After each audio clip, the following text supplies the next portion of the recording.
Hello everyone, my name is MD from the Archivists team, and today we'll be presenting the simplest shulker farm version 3. This 30-minute build is surprisingly powerful, getting you around 700 shells an hour, which can be further boosted to over 1100 shells an hour if a player stands inside the AFK chamber. The farm is based on an excellent design by Balllight, which we have taken and overhauled to make it as simple and user-friendly as possible, while still outputting exceptionally high rates. It is the culmination of a series of developments by Dark, Ending Credits, and Balllight. It also doesn't rely on armor stands, so it is fully functional in versions 1.17 and above.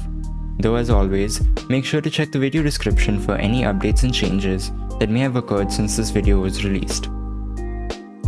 Before we get to building, let's quickly run through the mechanics this farm uses. After version 1.17, when a shulker that is open gets hit with a shulker bullet, it makes 5 attempts to teleport to a valid location within 8 blocks in all directions of itself, a 17 by 17 by 17 cube volume. In addition to teleporting away, it spawns a brand new shulker in its place, which is why this process is often called duping. If there are other shulkers in this area, the duplication has an increasing chance to fail, increasing by 20% with each additional shulker present. If a shulker is below 50% health, it has a 25% chance to teleport without duping whenever it gets hurt. The next important mechanic used is scaffolding platforms. Scaffolding has a very unique hitbox that changes based on an entity's position above or below it.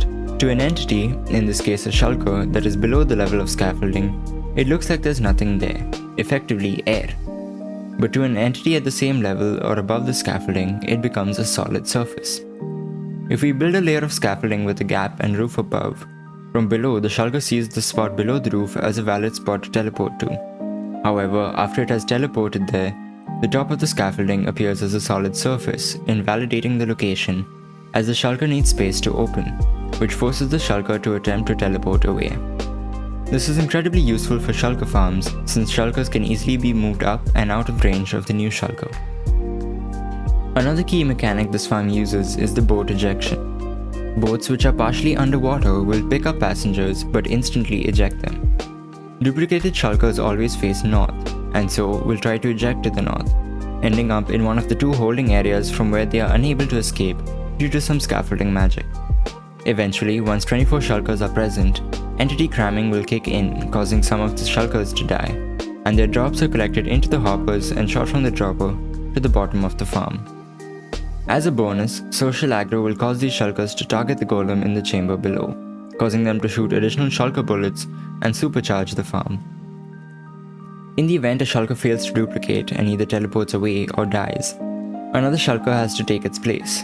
In this farm, the cramming chamber shulkers can teleport to the trapdoor near the bottom when it gets powered, and are then pushed by the piston into place, acting as a restock mechanism. The farm can also be boosted by having a player stand in this box, so that they have direct line of sight to the central shulker. This makes the shulker target the player, which causes it to open faster, rather than relying on snow golems alone. Some instructions before building. Avoid building this farm in your spawn chunks.